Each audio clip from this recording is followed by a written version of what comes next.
Look after them, even if it is difficult. Take care of them. One day, if your father's passed on, where does that duty go?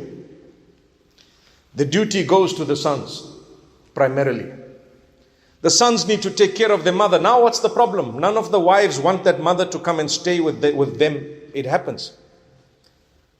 Well, in that particular case, can you work something out? Do you have enough in terms of means to keep her slightly separately but very nearby so that you can help and keep someone, a helping hand, or someone who can cook and clean for her and so on? If you can, it's your duty.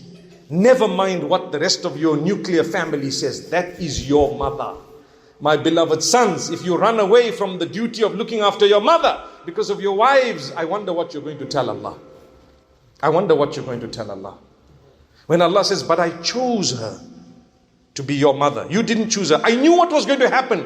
Part of your challenge. Navigate through it. No problem. Pray every day. Cry to Allah. Oh Allah, help me. Open my doors. Talk to your mom. Say, look, you know what? Make it easy for me. Please go easy on my wife so that at least they feel like talking to you. At least they feel like communicating with you. How you're operating, they wouldn't even like to see you. You're making it hard for me. So go and talk to her in a respectful way. But solve your problem.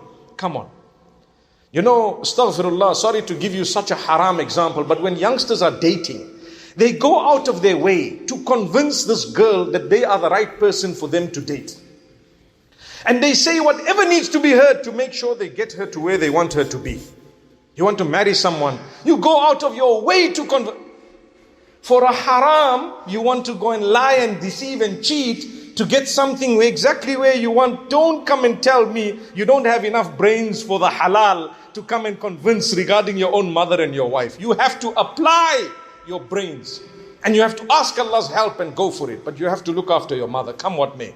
It doesn't have to be right within your own home and circle, but very nearby if possible. Sometimes you have sons and daughters, and the sons, none of them want the mother to look after her. What happens? Well then, the husbands of the daughters, although it is not their primary duty, but if you love your wife enough and you really want Jannah, your duty is to look after widows and orphans that are random, not even related to you. Imagine what reward you're going to get to look after a widow who's actually related to the love of your life.